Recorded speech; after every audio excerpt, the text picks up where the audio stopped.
Friends, मैं हूं प्रीति जैन और अभी आपने जो साड़ी का पिक देखा है ये मेरी काफ़ी पुरानी साड़ी है, 20 साल पुरानी है और इसका मैं बनाने वाली हूं श्रग। और इसके साथ ही आपने जो ये पिंक कलर की साड़ी में मेरा पिक देखा होगा, ये प्लेन साड़ी थी, तो इसका हमने बना लिया है एक टॉप और एक शरारा। उसके ऊपर चूंकि इसे मैच हो रही है तो मैं इस साड़ी का श्रग बनाने वाली हूँ। और मैं इस साड़ी का ही क्यों बनाने वाली हूँ उसका कारण मैं आपको बता देती हूँ, क्योंकि ये साड़ी यहाँ से जल चुकी है। तो ये साड़ी का हम क्या करेंगे कि ये प्लेन वाला हिस्सा निकाल देंगे क्योंकि ये जल चुकी है यहाँ से, और इसका जो वर्क वाला हिस्सा है ना, हम इसे यूज़ करेंगे। और ज़्यादातर क्या होता है कि जो हाफ वाली साड़ी होती है ना, जिसमें ये हाफ स्कर्ट पोर्शन का वर्क होता है, उस साड़ी को यूज़ करना थोड़ा सा टिपिकल होता है बजाय प्रिंटेड साड़ी के। प्रिंटेड अगर ऑल ओवर साड़ी होती है तो वो बहुत ईजी हो जाता है उसमें से कुछ भी बनाना। तो यहाँ देखिए इस साड़ी में ये स्कर्ट पोर्शन में पूरी हाफ में एम्ब्रॉयडरी है, और उसके बाद ये करीबन 1.5 मीटर कपड़े में ये फुल एम्ब्रॉयडरी है पूरे में। और उसके बाद ये पल्ला है 80 सेंटीमीटर का, जो ये पूरा पिंक है। तो मैं यहाँ से सबसे पहले निकालूंगी फ्रंट और बैक। तो इसे मैं कर लेती हूँ इस तरह से डबल फोल्ड, और उसके बाद इसे मैंने किया 4 फोल्ड। अब यहाँ से हम अपना फ्रंट और बैक निकाल लेंगे अपनी लेंथ के अकॉर्डिंग। तो देखिए यहाँ पर 4 फोल्ड करने के बाद सबसे पहले आपको लेनी है लेंथ। तो यहाँ से मैं लेंथ ले लेती हूँ 15 इंच, मुझे रेडी बनाना है तो 16 इंच हम इसकी लेंथ ले लेते हैं, और यहाँ से मैं इसे कट कर लेती हूँ। अब इसमें से आपको अपर बॉडी का पार्ट निकालना है, और देखिए आप एक बार चौड़ाई भी नाप लें। हालांकि श्रग में बहुत ज़्यादा मार्जिन हम नहीं रखते हैं, हम श्रग में सिर्फ 1 इंच का मार्जिन रखेंगे।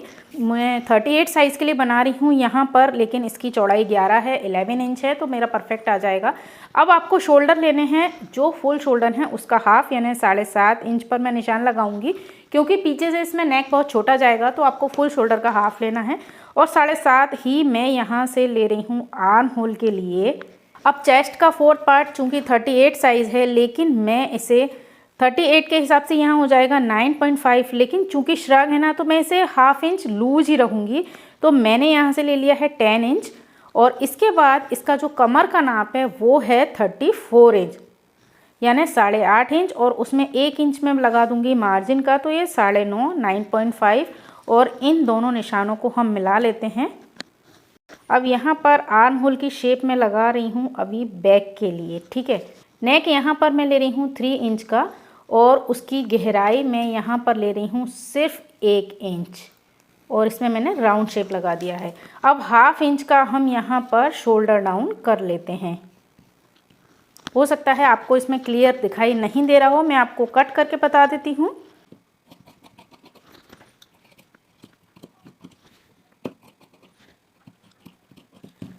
ये हमने बैक पार्ट के हिसाब से कटिंग कर ली है, और यहाँ से हल्का सा मैं इसे गुलाई दे दूँगी। तो इसमें से अब आपको निकाल लेना है एक पार्ट, ये हमारा बैक का पीस हो जाएगा, और ये मैं बनाऊँगी फ्रंट का पीस। तो फ्रंट के पीस में आपको सिर्फ आर्म होल पर शेप लगानी है और इसका नेक ड्रॉ करना है। तो फ्रंट का शेप लगाने के लिए पहले हम आर्म होल पर हल्की सी शेप लगा लेते हैं हाफ इंच की, और उसके बाद इसे नेक से रखेंगे और पूरा नीचे तक आपको इसे तिरछा इस तरह से शेप लगा लेना है। यहाँ पर फ्रंट में हम वी शेप ले रहे हैं, ये पूरा ओपन रहेगा।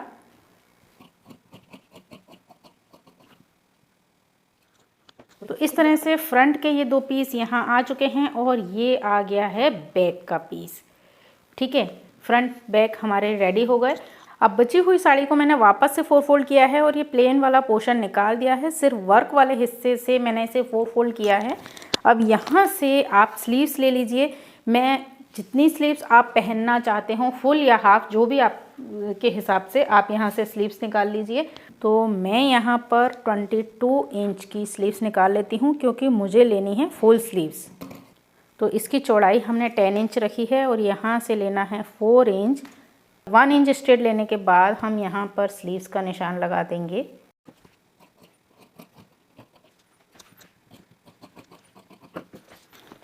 देखिए जो फुल स्लीव्स होती है ना, उसमें ज़्यादातर शेप इधर से इधर तक तो ऐसे स्ट्रेट जाता है, और फिर ये इस तरह से इसकी सिलाई होती है, क्योंकि जो भी आपका यहाँ से एल्बो तक का पोर्शन होता है वो ज़्यादातर स्ट्रेट जैसा ही होता है, तो बिल्कुल ऐसे करके सिलाई जाएगी इसकी।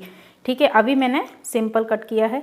अब यहाँ से सेंटर पॉइंट निकालने के बाद आपको फ्रंट की शेप लगानी है। तो यहाँ पर स्लीव्स भी मेरी कट हो चुकी है। अब जो बचा हुआ हिस्सा है उसमें से मुझे निकालनी है इसकी कलियाँ। अब देखिए जो बची हुई साड़ी है ना, उसमें से ये जो प्लेन वाला हिस्सा है इसे मैं कट करके निकाल देती हूँ। अब देखिए ये पूरी साड़ी को मैंने यहाँ पर बिछा लिया है और इसमें से मुझे सिर्फ जो वर्क वाला कपड़ा है ना उसमें से ही फ्रिल निकालनी है। तो सबसे पहले तो मैं ये वाली किनार इस पूरी साड़ी में से निकाल दूंगी, है ना। उसके बाद यहाँ से 10 इंच का एक पूरा पट्टा मैं यहाँ से पूरी जहाँ तक मेरे पास साड़ी है यहाँ तक निकालूंगी। तो सिर्फ एक पट्टे में मेरे पास आ जाएगा ये पर्पल वाला कलर, पिंक मिक्स वाला। उसके बाद एक 10 इंच की यहाँ से निकालूंगी, तो पूरी यहाँ से लेकर एक पट्टी में यहाँ निकाल लूँगी। ठीक है, उसके बाद अब हाफ में मेरे पास ये वाला जो कपड़ा बचेगा इसमें से भी मैं 10-10 इंच के कपड़े निकाल लूँगी। तो ऐसे में ना ये 2 पट्टी तो 10-10 इंच की पूरी चौड़ी एक जैसी हो जाएगी। अच्छा, मैं आड़े में से इसलिए निकाल रही हूँ क्योंकि पूरा वर्क वाला कपड़ा ही यूज़ करना है और इसमें जोड़ कम से कम आएंगे। तो यहाँ पर ये कटिंग वाला प्रोसेस मैं कर लेती हूँ। तो देखिए फ्रेंड्स, यहाँ पर जो साड़ी बची थी पूरी की मैंने पट्टियाँ कट कर ली हैं। सबसे नीचे हम बॉटम वाला लगाएंगे, जिसमें पिंक वाला कपड़ा है वो बॉटम में लगाएंगे। तो यहाँ पर जो ऊपर वाली साइड से निकला था कपड़ा उसमें हल्का सा पिंक कलर आया है, तो उसे मैं चोली के साथ अटैच कर दूंगी। तो यहाँ आप देख सकते हैं कि हमारी पूरी श्रग की जो है कटिंग कंप्लीट हो चुकी है। देखिए ये फ्रंट और बैक हैं और उसके साथ ही मैंने स्लीव्स लगा दी है। और जो पहली वाली लेयर है जिसमें थोड़ा सा पिंक कलर का कपड़ा भी आ गया है उसे मैं चोली के साथ अटैच करूँगी। ठीक है, वो है 1.25 मीटर का। उसके बाद जो ये प्लेन वाले कपड़े हैं ना वाइट पूरे, ये आए हैं मेरे पास 5 मीटर टोटल। तो यहाँ पर मैं ऊपर 1.25 मीटर कपड़ा है उसके नीचे लगाऊंगी 2 मीटर कपड़ा, उसके नीचे लगाऊंगी मैं 3 मीटर कपड़ा। तो ये दोनों पूरे 5 मीटर कंप्लीट हो गए। अब यहाँ पर ये पूरी लेयर जिसमें पिंक कलर का कपड़ा भी निकला है साथ में, ये पूरी लेयर मेरे पास आई है 4 मीटर की। तो यहाँ इसका जो एडजस्टमेंट है वो मैंने इस तरह से किया है कि पहली लेयर 1.25 मीटर, उसके बाद 2 मीटर, उसके बाद 3 मीटर और सबसे लास्ट में 4 मीटर, यानी इसका जो नीचे का घेर आएगा ना वो 4 मीटर का आएगा। तो अब बस आपको इसे सिलाई करना है। तो सबसे पहले तो यहाँ शोल्डर अटैच करके मैं स्लीव्स अटैच कर देती हूँ, स्लीव्स का बॉटम फोल्ड कर लेती हूँ। उसके बाद हम इसकी लेयर की सिलाई करेंगे। तो लेयर मुझे यहाँ पर रफल बनानी है। रफल बनाने के बाद मैं एक दूसरे में इसमें अटैच करूँगी। तो देखिए सबसे पहले यहाँ पर मैंने बैक का नेक तैयार कर लिया है और इसी तरह से फ्रंट के भी दोनों पीस रखे मैंने और ये पट्टी यहाँ अंदर फोल्ड करके फ्रंट का भी नेक तैयार कर लिया है। नेक तैयार होने के बाद हमने यहाँ पर शोल्डर जॉइंट किए और इसके साथ ही स्लीव्स को अटैच कर दिया है। अब अपर बॉडी पार्ट मेरा रेडी हो गया है। अब आपको रफल तैयार करनी है। तो जो इसमें हमने रफल बनाई है, तो मैंने जो मशीन का टाँका है ना वो सबसे बड़ा टाँका लिया है। मेरी मशीन में 5 नंबर सबसे बड़ा है। तो यहाँ पर देखिए सिंपल मैंने 5 नंबर के टाँके से यहाँ सिलाई कर रही हूँ और पीछे इस तरह से ये गैदरिंग हो रही है। और मुझे चूँकि कपड़ा कम है तो हल्की हल्की गैदरिंग ही करनी है, बहुत गहरी मुझे यहाँ पर रफल तैयार नहीं कर सकती मैं। तो यहाँ इस तरह से मैंने जो सारी पट्टियाँ हैं ना, एक सबसे ऊपर वाली, उसके बाद 2 मीटर की, उसके नीचे वाली 3 मीटर की और सबसे नीचे वाली हमारी 4 मीटर की आई थी जिसमें नीचे पिंक बॉर्डर आया था। तो मैंने सभी पट्टियों में इस तरह गैदर तैयार कर ली है। ठीक है, अब हमको इसे एक दूसरे के साथ अटैच करना है।